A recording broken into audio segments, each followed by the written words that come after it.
ডাইনি বা ডাকিনী কি, কিভাবেই বা এদের সৃষ্টি হয়, এদের উদ্দেশ্যই বা কি, এরা ঠিক কতটা ক্ষতিকর হতে পারে সাধারণ মানুষের জন্য। ডাইনি নামটা শুনলে রীতিমতো আতঙ্কের সৃষ্টি হয়, আমাদের ভেতরে বাসা বাঁধে ভয়। কম বেশি আমরা সকলেই জানি অনেক আগে থেকেই অত্যাচারিত হচ্ছে নারী জাতি। কোনো না কোনো কারণ দেখিয়ে গায়ে আগুন ধরিয়ে জ্যান্ত পুড়িয়ে মারা হতো মেয়েদের, এবং আশেপাশের মানুষদের বোঝানো হতো যে মহিলাকে পুড়িয়ে মারা হয়েছে সেই মহিলা একজন ডাইনি।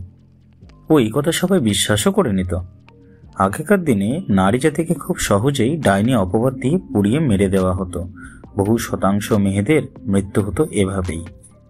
ডাইনি নামটা শুনলেই আমরা সকলের মনের মধ্যে একটা কাল্পনিক চরিত্র গড়ে তুলি, ঠিক যেমন ফর্সা লম্বা এক বয়স্ক মহিলা, সাদা লম্বা চুল, হাতে বড় বড় নখ, লাল লাল চোখ, রক্ত পিপাসু, যার সমস্ত শক্তি তাদের চুলে সুরক্ষিত থাকে। হ্যাঁ, আজ ডাইনিদেরই রহস্য খুলব আপনাদের সামনে।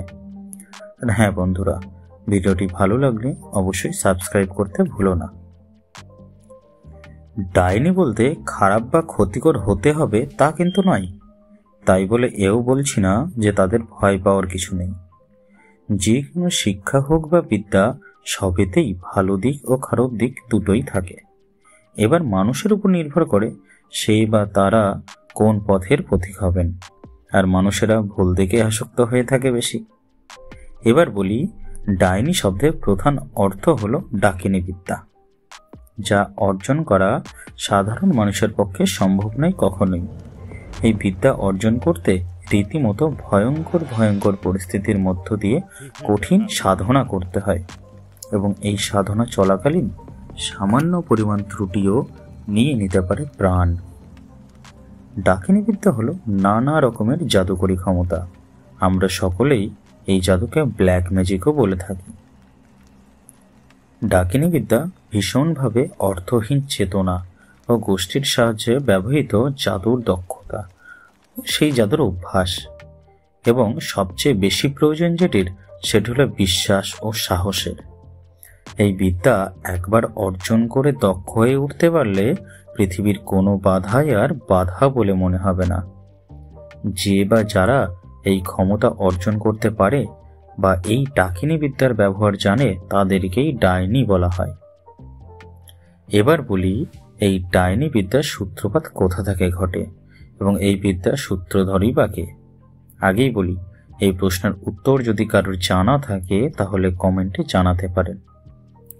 এবার যে কথাগুলো জানাতে চলেছি তা মন দিয়ে শুনবেন, কারণ যে কথাগুলো বলবো তার মধ্যে কোনো একটা লাইন বাদ পড়ে গেলে সম্পূর্ণ বিষয়টি ধোঁয়াশাই থেকে যাবে। এই বিদ্যা অর্জন করতে গেলে মেনে চলতে হয় কিছু কঠিন শর্ত। এই বিদ্যা প্রথমে যে অর্জন করেছিল সে রাজা রামচন্দ্রের মেজো ভাই লক্ষণ। হ্যাঁ, লক্ষণই হলো এই বিদ্যার সূত্রধর। তার থেকেই এই বিদ্যার সূত্রপাত হয়। যখন লক্ষণ দাদা রামচন্দ্র ও সীতার সাথে বনবাসে যান, সেই 14 বছর লক্ষণ কোনো প্রকার খাদ্য গ্রহণ করেনি, কারণ লক্ষণ বনবাসে যাওয়ার আগেই কথা দিয়েছিলেন সে তার দাদা রামচন্দ্র ও মাতা সীতা রক্ষাকবচ হয়ে থাকবেন। তাই সে কোনো প্রকার ভিন্ন কর্মের জন্য সময় ব্যয় করবে না। লক্ষণের কাছে খাদ্য গ্রহণ করাটাও এক প্রকার সময় ব্যয়ই করা ছিল। এটাই হচ্ছে লক্ষণের তার দাদা বৌদির প্রতি ভালোবাসা ও শ্রদ্ধা, যাই বলুন না কেন। বনবাসে সেই 14 বছর খাদ্যের প্রয়োজন মেটাতে সে তার ডাকিনী বিদ্যার ব্যবহার করত।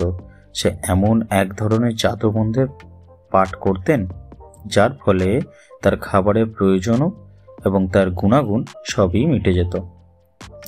এমনই একদিন কিছু সংখ্যক মহিলা হেঁটে যাচ্ছিলেন খাবারের খোঁজে।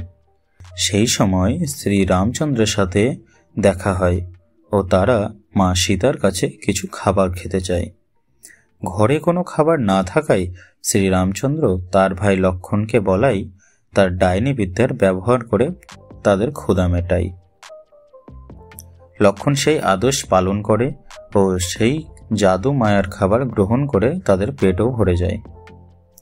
এও মানা হতো ডাকিনী বিদ্যার সাহায্যে মানুষের যে কোনো রকমের রোগের ব্যাধিও ঠিক হয়ে যেত। প্রথম এই বিদ্যার উপকারের প্রয়োজন মেটাতো। এইরূপ ডাকিনী বিদ্যার দ্বারা সাধারণ মানুষের অনেক উপকার করা সম্ভব হতো। ধীরে ধীরে আরও সংখ্যক মানুষ এই বিদ্যা অর্জন করার চেষ্টা করে, কিন্তু ধীরে ধীরে ডাইনিরা এই বিদ্যার অপব্যবহার করতে শুরু করে। এই কারণবশত সাধারণ মানুষেরা ডাইনিদের ভয় পেতে শুরু করেন। দিনে দিনে বাড়তে থাকে ডাইনিদের সাধারণ মানুষের উপর অত্যাচার, ভয় দেখানো। এরপর শুরু হয় মানুষে মানুষে হিংসার লড়াই। একে অপরের ক্ষতি করার জন্য ডাইনিদের সাহায্য নেওয়া শুরু করে। এরপর থেকে ডাইনিরা অর্থের বিনিময়ে এই ক্ষমতার অপব্যবহার করা শুরু করে দেয়।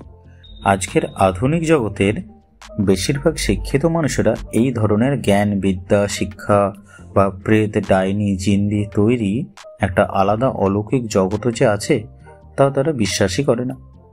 আমরা অর্থাৎ মানুষেরা কোনটা বিশ্বাস করলো আর কোনটা বিশ্বাস করলো না তাতে কিন্তু এই জগতের বাসিন্দাদের কোনো রকম কোনো কিছু এসে যায় না। তাদের কাজ তারা অনবরতই করে চলেছে। হয়তোবা আমাদের আশেপাশেই তারা ঘুরে বেড়াচ্ছে, যা আমাদের চোখে ধরা দেয় না। আর যা আমরা চোখে দেখি না তার যে কোনো অস্তিত্ব নেই, এই ধরনের চিন্তা শুধুমাত্র আমাদের মূর্খামিরই প্রমাণ। বিশ্বাস করা না করা সম্পূর্ণ তার নিজেরই উপর। আমাদের উদ্দেশ্য শুধুমাত্র সত্যিটা সকলের কাছে তুলে ধরা। আজকের ভিডিও এই পর্যন্তই। আবার দেখা হচ্ছে নতুন রহস্যের সত্যতার আলোচনায় নতুন ভিডিওতে। ততক্ষণের জন্য ভালো থাকবেন। বিদায়।